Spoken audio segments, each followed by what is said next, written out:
Olá a todos, meu nome é Leandro, faço parte do grupo PET em Guaratinguetá e hoje eu irei falar sobre momento de inércia no nosso terceiro vídeo sobre IRM e videoaulas, né. Bem, o momento de inércia, ele é a propriedade de cada objeto, né, de cada perfil, em resistir ou ser mais propenso a uma variação da sua velocidade vetorial angular em relação a um determinado eixo, né. E o momento de inércia, ele é calculado a partir do momento de inércia do centro de massa de cada objeto, né, o ICM, mais a massa desse objeto vezes a distância desse objeto com a linha em que estamos tendo como referência, né, ou seja, em relação ao eixo de giro.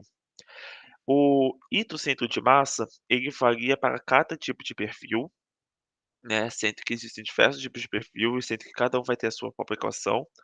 O mais comum os perfis retangulares, no qual o ICM ele equivale à base do perfil, tendo como referência o eixo em que estamos tomando como base, então como referência, né, então seria a base vezes a altura dividido por 12, e mais, né, a distância do centro de massa, né, desse ponto central do perfil retangular, até o eixo em que estamos tomando como referência, vezes a base e a altura do mesmo. Isso é como que realizamos o cálculo do momento de inércia para perfis retangulares.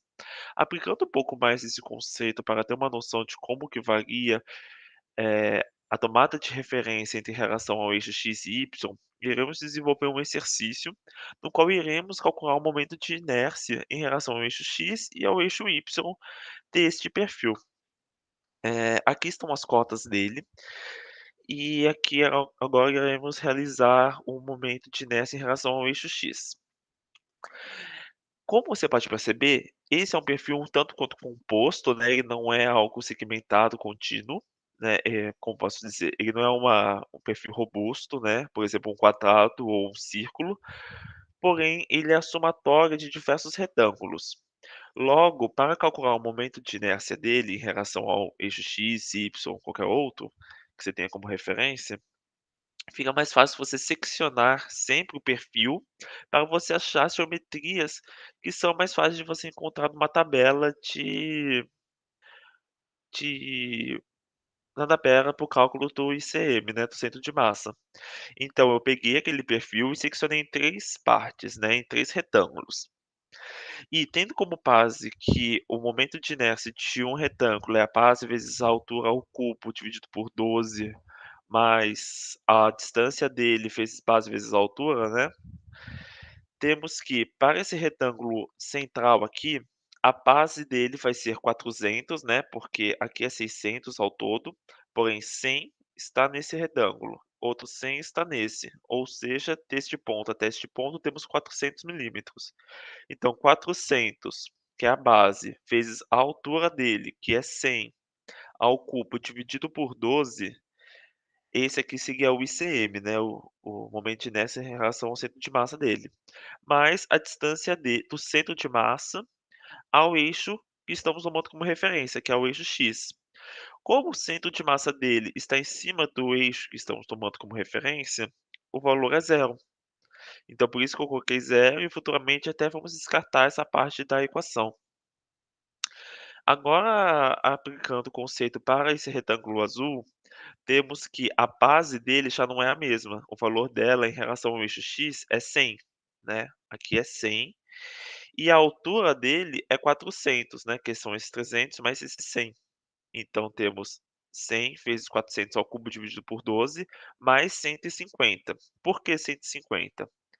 Bem, sabemos que aqui ao todo temos 400 milímetros. Essa distância aqui é 100. E como ele está passando no meio, aqui eu sei que é 50 e aqui também é 50, certo? Como aqui está no centro do objeto, eu tenho que 200 para esse lado, 200 milímetros para esse lado.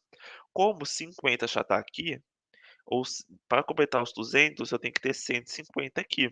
Então, por isso que foi assim que eu achei, né, o valor de 150, que é a distância do centro de massa até o eixo X do nosso referencial. E para exercícios para encontrar o centro de momento de inércia, é necessário ter uma visão espacial, ter as cotas, saber interpretar para poder chegar nos valores necessários. Então, ter essa interpretação é algo que, se você não tem agora, é algo que é possível desenvolver por meio de interpretações, exercícios e tudo mais. E continuando, né, 150 vezes 100, que é a base, vezes a altura 400, e a mesma coisa para esse outro objeto. Aqui eu optei por separar os 2, porém, a gente percebe uma simetria entre eles, ainda mais porque a distância não importa se ela é positiva ou negativa, ainda mais porque eu vou elevar ela ao quadrado. Então eu poderia já pegar esses corpos, né, esses retângulos, e colocar 2 vezes o momento de inércia dele. Porém, para fins didáticos, eu optei em fazer segmentado. Então, resumindo, como comentei, essa parte aqui vai ser cancelada, porque o centro de massa desse objeto está no centro se encontra, né, na linha de referencial, e temos mais 2 vezes o centro de momento de inércia desses 2 retângulos. Realizando essa conta, temos que o momento de inércia desse objeto em relação ao eixo x equivale a 2,9 vezes 10 à nona milímetros à quarta. É importante salientar que sempre vai ser uma unidade de distância à quarta, né, pode ser metros à quarta, centímetros à quarta, mas sempre vai ser a quarta. Então tem que ter essa noção de dimensões. Realizando agora a análise em relação ao eixo y, podemos ver que vai mudar os valores, uma vez que, pegando esse retângulo amarelo e agora, com relação ao eixo y, a base dele vai ser 100.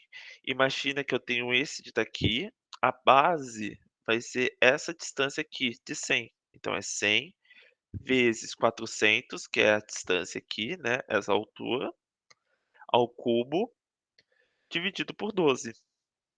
E novamente, como esse objeto, né, como essa seção, né, esse perfil está no centro do nosso referencial, a distância vai ser zero. E aqui para os retângulos azul e roxo, acontecerá a mesma situação, pois é 400, que é a base dele nessa situação, temos o eixo Y, então a base dele vai ser essa distância de 400, vezes a altura, que é 100, e a distância dele. E aqui cabe a mesma interpretação. Aqui sabemos que a espessura é de 100 milímetros, e como o centro de massa está no meio, temos 50 para um lado, 50 para o outro. Como aqui o comprimento total é 600, a metade é 300, então 300 para um lado, 300 para o outro.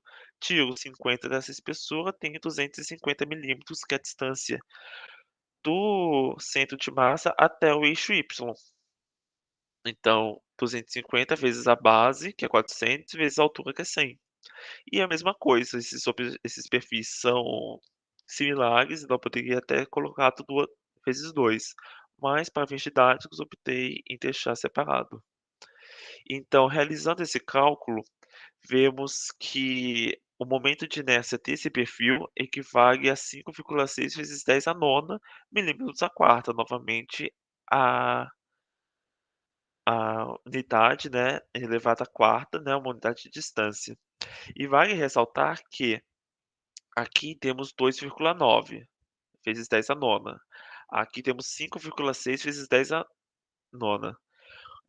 Quanto maior é o momento de inércia, mais difícil é para o objeto girar em torno do eixo.